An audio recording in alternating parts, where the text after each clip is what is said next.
Pengakuan jujur JK sebagai saksi sejarah Indonesia, bagaimana perjuangan dan keberhasilan Jokowi membuat Indonesia lolos dari jerat hutang 6.000 triliun warisan SBY dan Soeharto. Memang sedikit baik setelah ada teks amnesti, ada tebusan 93 triliun.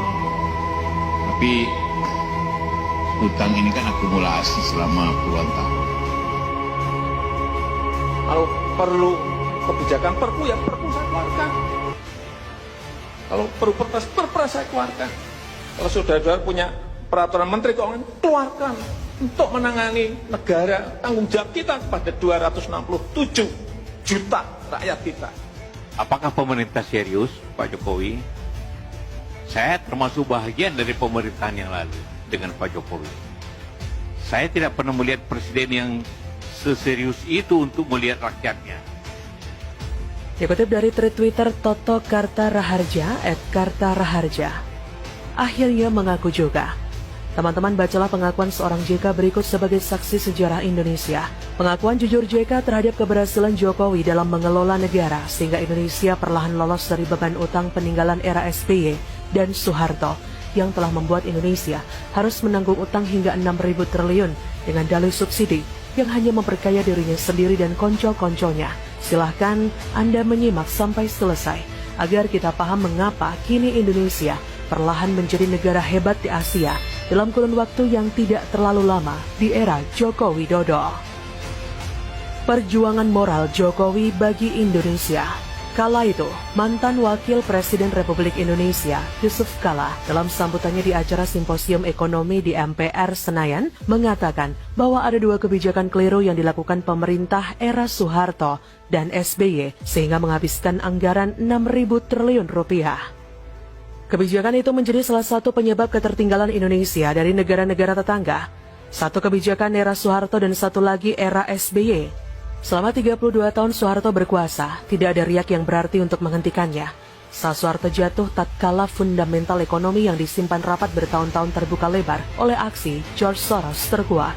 Nyatanya 10 tahun kita menyimpan data busuk dan kebohongan. Tidak ada kekuatan ekonomi secara nyata, tidak ada.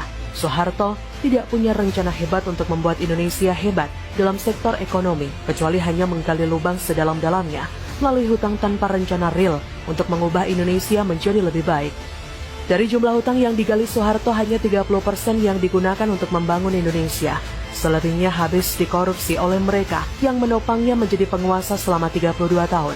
Akibat kebijakan yang diambilnya sebelum jatuh adalah menandatangani LOL dengan IMF sebagai blank check yang harus diselesaikan oleh rezim setelahnya. Beban masalah yang ditinggalkan Soeharto kalau dikurskan sekarang dan ditambah dengan bunga obligasi rekap mencapai 3.000 triliun rupiah. Era Habibie, Gus Dur, dan Megawati merupakan era tersulit bagi kita untuk berdamai dengan kenyataan. Indonesia dinyatakan sebagai negara insolven. Semua financial resource tertutup, pemasukan lebih kecil daripada pengeluaran. Kehidupan politik tidak jelas. 6 tahun proses transisi dari legislasi era Soeharto kepada era reformasi seakan waktu terpanjang dalam sejarah. Selama itu tidak ada pembangunan real, negara stuck. Namun, akhirnya Indonesia bisa keluar dari proses transisi itu dengan terpilihnya SBY sebagai presiden secara demokrasi langsung. Harapan dipagut dan masa depan disongsong dengan ceria. Tapi apa yang terjadi? Selama 10 tahun SBY berkuasa untuk mempertahankan kekuasaannya, dia membakar uang sebesar 3.000 triliun untuk subsidi. Periode 2004 hingga 2014, subsidi energi rata-rata memiliki porsi sebesar 21% dari APBN, mengalami porsi terbesar pada tahun 2008 yang mencapai 28%. Di dalam subsidi energi, alokasi subsidi BBM adalah yang terbesar dengan mencaplok 80% dari seluruh subsidi energi dan menciptakan mega skandal dengan korupsi tak terbilang jumlahnya.